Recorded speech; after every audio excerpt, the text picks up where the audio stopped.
Assalamualaikum warahmatullahi wabarakatuh. A'udzubillahi minasyaitonir rajim. Bismillahirrahmanirrahim. Alhamdulillahirabbil alamin wassalatu wassalamu ala asyrafil anbiya'i wal mursalin wa ala alihi washabihi ajmain. Puji dan syukur kepada Allah Subhanahu wa taala. Salawat dan salam sama-sama kita hadiahkan kepada Sayyidina Mustafa Muhammad sallallahu alaihi wasallam. Bismillahirrahmanirrahim. Sejarah Syekh Burhanuddin Ulakan disusun oleh Ambasa Mahputo. Kata pendahuluan. Syekh Burhanuddin adalah seorang penyebar agama Islam. Dapat dikatakan bahwa dialah yang mengislamkan rakyat Minangkabau dahulunya. Ajaran-ajarannya telah berkesan di dalam jiwa dan namanya tetap tersimpan di dalam hati orang Minangkabau. Untuk memenuhi kehendak masyarakat, terutama sekali para pengikut ajaran-ajarannya, maka dengan 1000 kesanggupan kami usahakanlah menyelesaikan buku kecil ini. Semoga memberi faedah hendaknya. Tak ada gading yang tak retak, sebagaimana tak ada manusia yang tidak bersifat khilaf. Maka dari itu kami harap pada pembaca semoga dengan ikhlas menyampaikan nasihat yang bermanfaat. Mudah-mudahan buku ini tersembah baik dan bermutu, buat mana terlebih dahulu kami mengharapkan ribuan terima kasih. Syekh Burhanuddin sebelum ke Tanah Aceh. Kira-kira pada permulaan abad ke-17 tahun Masehi lahirlah di Pariangan, Padang Panjang seorang putra Minangkabau dan diberi nama Pono. Ayahnya bernama Pampak, suku Koto, dan ibunya bernama Cukui, suku Guci. Belum ada keterangan yang jelas tentang asal-usul keturunan Cukui.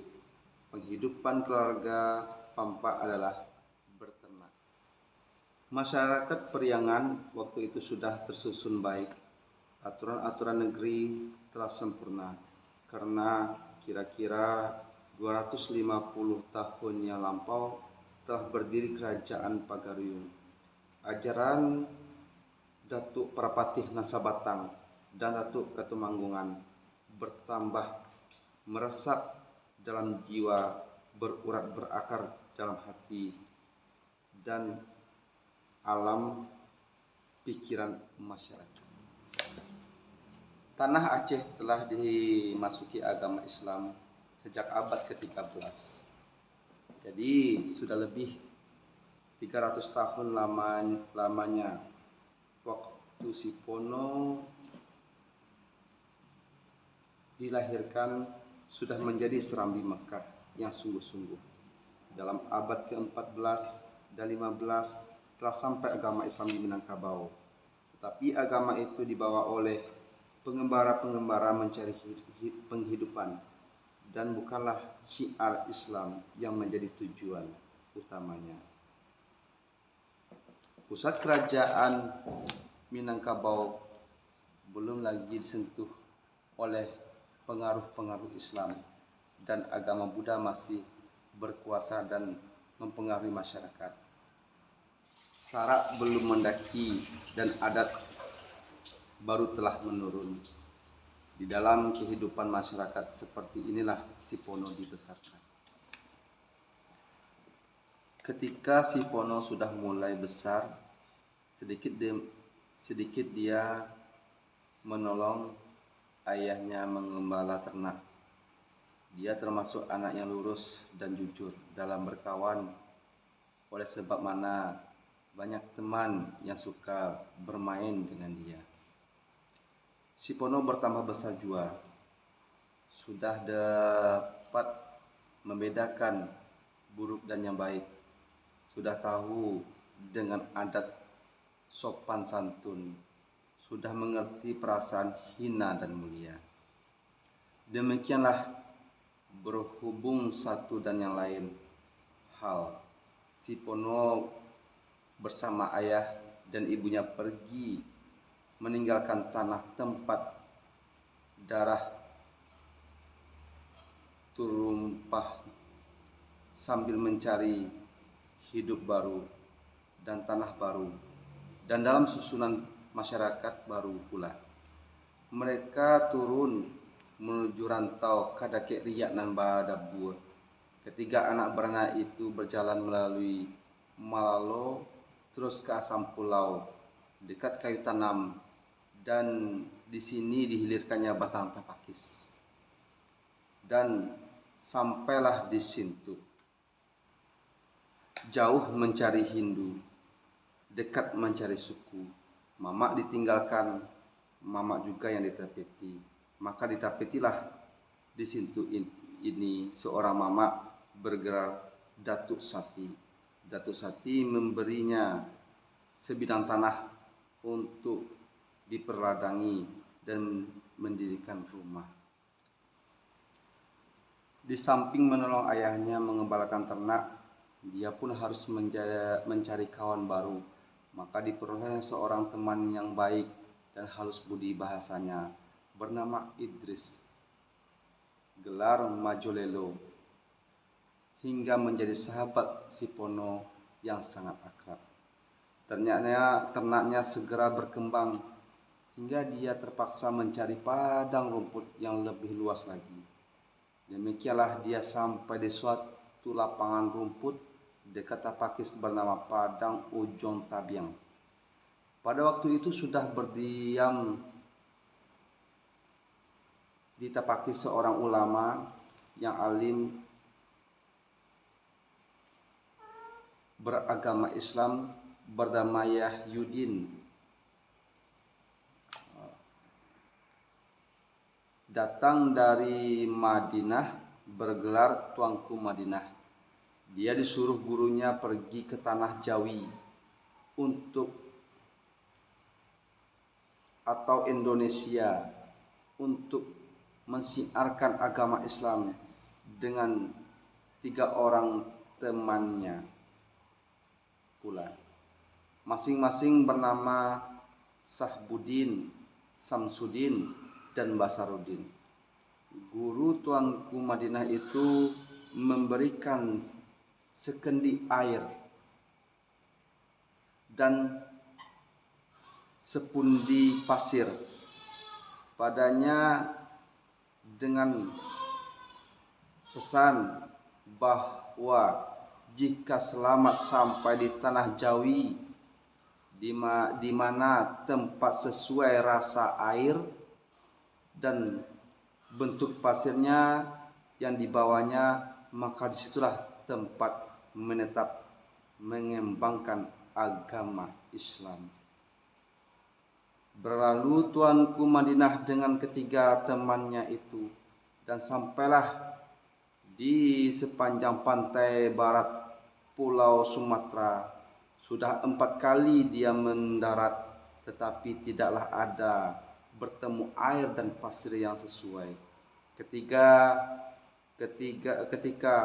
untuk kelima kalinya dia mendarat di Tapakis, dicapainya persamaan air dan pasir itu. Maka menurut Al-Kisah, demikianlah sebab Tuanku Madinah menetap di sini. Pada waktu itu si Pono datang menemuinya untuk mempelajari agama baru itu. Tidak banyak murid Tuanku Madinah, dan si Pono adalah murid yang terpandai.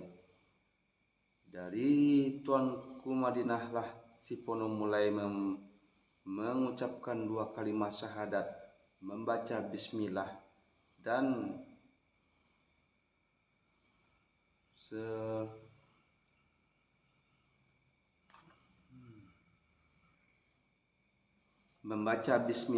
dan si Pono telah menjadi seorang muslim. Agama yang diajarkan Tuanku Madinah adalah ilmu ikhlas atau ilmu yakin. usahanya tidak memberi hasil yang memuaskan karena anak negeri masih tangguh memegang adatnya dan tetap menganut agama lama. Mereka tidak memberi kesempatan pada berkembangnya agama Islam dan tidak sedikit halangan dan rintangan yang dialami Tuanku Madinah serta murid-muridnya. Namun demikian si Pono sudah dapat mendirikan sholat sembahyang. Segala perjalanan yang segala pelajaran yang dituntutnya dari Tuanku Madinah itu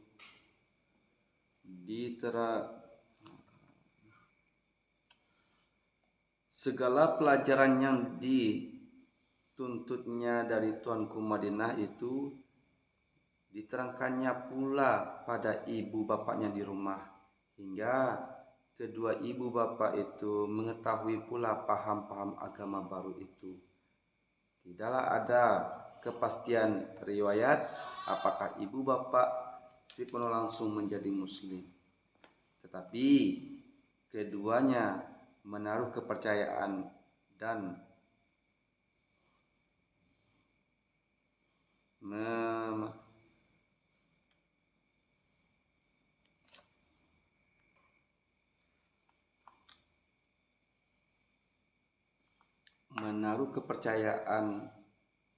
terhadap agama Islam.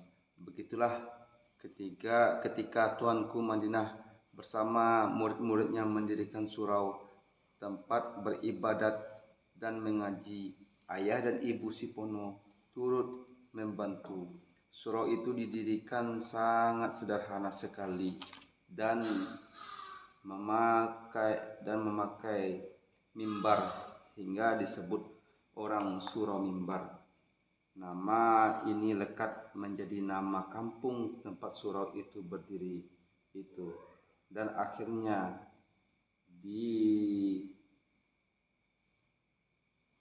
dipendeknya menjadi Sikamba sampai pada suatu hari Jumat, si Pono disuruh Tuanku Madinah menjadi khatib dan imam sebagai ujian.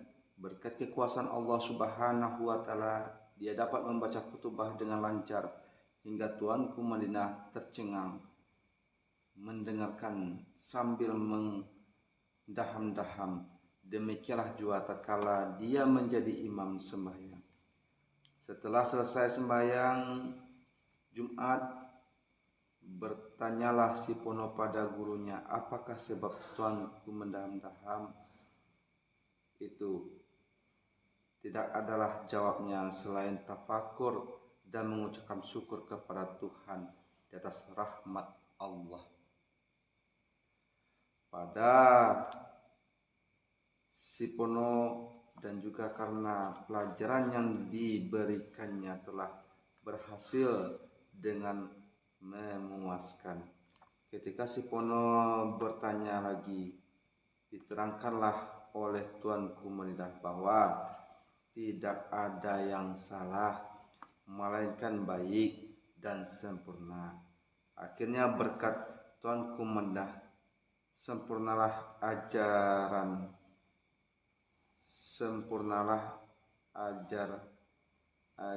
Tuanku yang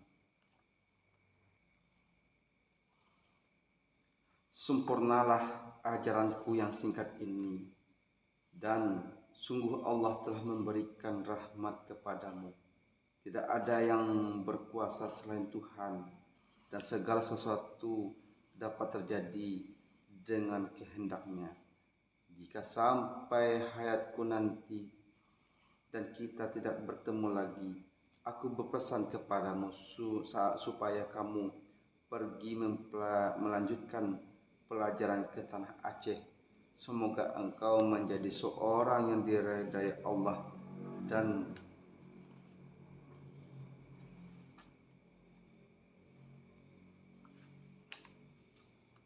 sekarang jabatlah salamku. Semoga di titian Shiratal Mustaqim kelak engkau akan kutunggu. Mendengar ucapan gurunya itu, si Pono menangis sebab hiba hatinya akan berpisah dengan guru yang sedang dikasihinya, padahal ilmu baru belum cukup. Tidak berapa lama kemudian Tuanku Madinah pergi berkelawat. Tidaklah berapa kemudian Tuanku Madinah pergi berkelawat, dan si Pono pun setiap hari menggantikan gurunya yang sedang bersemedi itu. Konon kisah genap pada hari yang ketujuh, beliau Tuanku Madinah pun hilang di tempat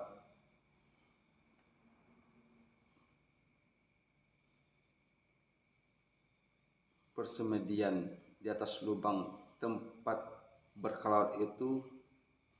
Segeralah tumbuh sebatang kapas dan Tuhan sangat berkuasa serta berbuat sekehendaknya.